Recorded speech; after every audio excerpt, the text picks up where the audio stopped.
এই আবুল হোসেন সরকার তার গানের মধ্যে আমার আল্লাহর অস্তিত্ব নিয়ে, আমার আল্লাহর নামটা নিয়ে, আমার আল্লাহ রব্বুল আলামিনকে নিয়ে একটা কটূক্তি করেছে, যেই ভাষাটা আমাদের মতন আলেমদের মুখে শোভা পায়। আপনার ইউটিউবে একটু দেখে নেবেন।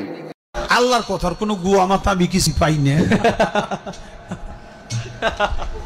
মাথা কোনটা গোয়া কোনটা এটা আমি পাই না। এক মুখে যে দুই কথা কয়, হ্যাঁ মুখ কয় না হুক কয়।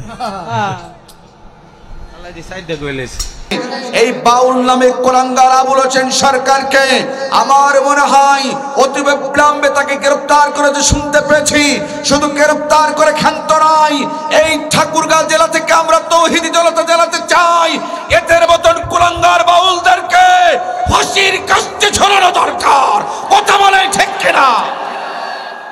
আসতে গিয়ে ফেসবুকে দেখলাম, এই আসতে গিয়ে বাংলাদেশে কয়েকদিন আগে একটি দুর্ঘটনা ঘটে গেছে।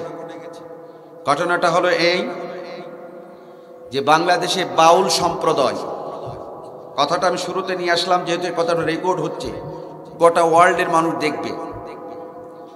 আপনারা জানেন মানিকগঞ্জ জেলা নামে একটা জেলা আছে।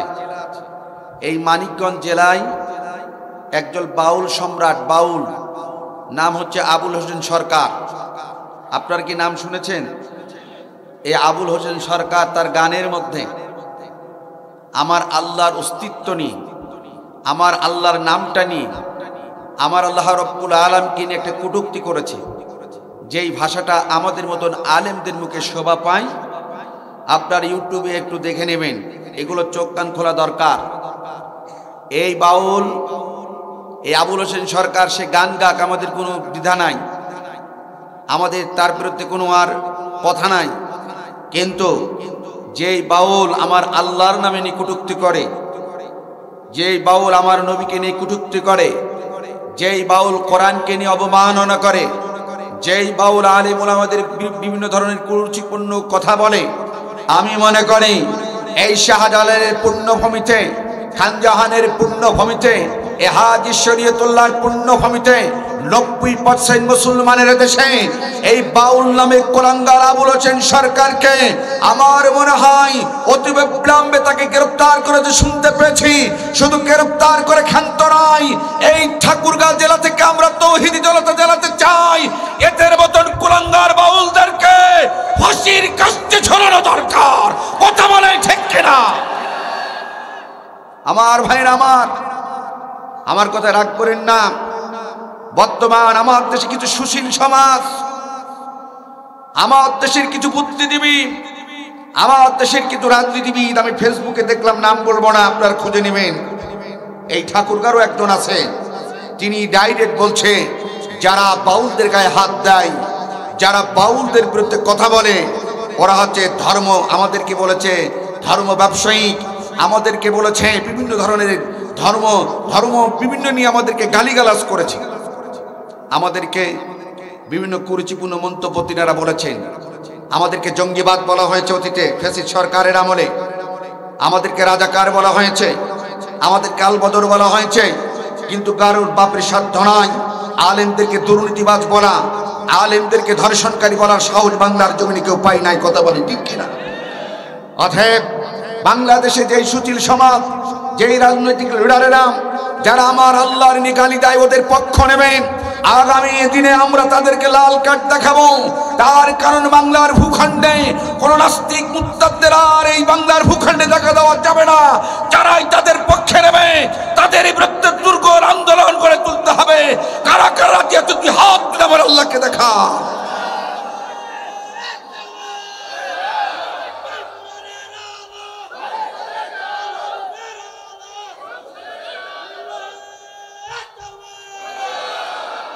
আমার ঠাকুরগাঁও জেলার ভাইয়েরা, এই আবুল হোসেন সরকার এর আর এক্সাক্ট ভাই একটা মহিলা, নাম হলো হাসিনা সরকার। দেখেছেন কেন জানি না, ফেসবুকে এসছে, ইউটিউবে ভাসছে। তিনি বলছেন এদেশের বাউল যারা, এদেরকে যদি কোনো গানে আমাদেরকে নিমন্ত্রণ করতে বলা হয়, বিভিন্ন অনুষ্ঠানে যদি আমাদেরকে বলে দাওয়াত করে দিতে, তারা আগে বলে আমাদের বিছানায় আসো, আমাদের সাথে পার্টনারশিপ, আমাদের সাথে একটু সময় দাও, তবে তোমাদের বিভিন্ন শোতে গান করার সুযোগ তৈরি করে দেব। আপনারা দেখেছেন এই মেয়েটির নাম হচ্ছে হাসিনা সরকার, সেও একজন বাউল নারী। আমরা বলতে চাই এই নোংরামি বাংলাদেশে চলবে না। এই বাংলাদেশে যদি আপনারা কোরআনের রাজ কায়েম করতে পারেন, আজকে আমরা তো বাউল সরকার, এই আবুল হোসেন সরকারের জন্য ফাঁসির জন্য দাবি করছে।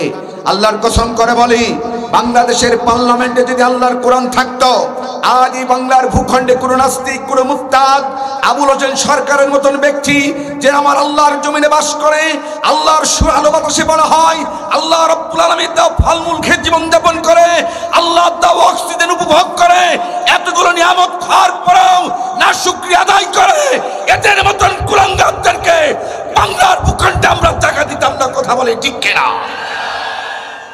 শুধু তারা পার পেয়ে যাচ্ছে একটাই কারণ, বাংলাদেশে কোরআনের রাজ নাই, কোরআনের পার্লামেন্ট নাই, না থাকার কারণে আজকে তারা পার পেয়ে যাচ্ছে। কথা বলে ঠিক কিনা? মনে রাখবেন, শুধু আবুল হোসেন সরকার নয়, তার পেছনে অনেক এরকম নাস্তিকেরা আছে, তারা এই ধরনের উস্কানিমূলক বক্তব্য দিয়ে বাংলার ভূখণ্ডে মুসলমানদের মধ্যে একটা ডিভাইডেড তৈরি করে দিয়ে, মুসলমান ইসলামপন্থীদের মধ্যে একটা ডিভাইডেড তৈরি করে খোলা পানিতে মাছ শিকার করার ষড়যন্ত্র করছে। কথা বলে ঠিক? এটা আমরা করতে দেবো না ইনশাআল্লাহ। আমরা ঐক্যবদ্ধ থাকবো। রাজি আছেন ইনশাআল্লাহ? আমরা অতীতে দেখেছি আমার নবীকে নিয়ে গালি দিয়েছিল ফ্রান্সের প্রাইম মিনিস্টার। আপনারা জানেন, ফ্রান্সের প্রাইম মিনিস্টার যখন নবীকে নিয়ে কুরুচিপূর্ণ বক্তব্য তৈরি করেছিল, তার বিরুদ্ধে বাংলাদেশের মানুষ রুখে দিয়েছিল। কথা বলেন ঠিক কিনা? প্রথম আলো পত্রিকা আমার রসুলকে নিয়ে ব্যঙ্গাত্ব করেছিল, কার্টুন তৈরি করেছিল, আমরা তাদের বিরুদ্ধে আন্দোলন করেছিলাম। বলেন ঠিক কিনা? ভারতের নুপুর শর্মা আমার নবীকে নিয়ে কুরুক্তি করেছিল, বাংলাদেশের তৌহিদি জনতা তাদের বিরুদ্ধে দুর্গ আন্দোলন গড়ে তুলেছিল। বলেন ঠিক কিনা? অতএব যদি বহির্রাষ্ট্রের মানুষরা আমার নবী আল্লাহকে নিয়ে, রসুলকে নিয়ে কুরুক্তি করে, তাদের বিরুদ্ধে যদি আমরা আন্দোলন গড়ে তুলতে পারি, তাহলে বাংলাদেশের টেকনাফ থেকে তেতুলিয়া, ওরচা থেকে পাতুরিয়া, সুন্দরবন থেকে বান্দরবন পর্যন্ত ইসলামপন্থী লোকেরা, নবী প্রেমিক লোকেরা, তারা আগামী দিনে আল্লাহ রসুলের শান মান দিয়ে যদি কেউ বেয়াদবি করে, তারা আর কিন্তু ঘরে বসে থাকবে না। কথা বলে ঠিক যাবে ঠিক? আল্লাহ কবুল করবেন। আমরা ঐক্যবদ্ধ থাকলে ইনশাআল্লাহ এদেশের ইসলামপন্থী মানুষদেরকে নিয়ে কেউ ষড়যন্ত্র করার সাহস, এই জন্য আমাদের একটা ঐক্যের দরকার। ওয়াতাসিমু বিহাবলিল্লাহি জামিয়া, আল্লাহ বলছে তোমরা একতাবদ্ধ হয়ে আমার রুজুকে শক্ত করে ধরে রাখো, তাহলে তোমাদের বিজয় তোমাদেরকে আমি আল্লাহ তাআলা দেব। বলেন না আল্লাহু আকবার।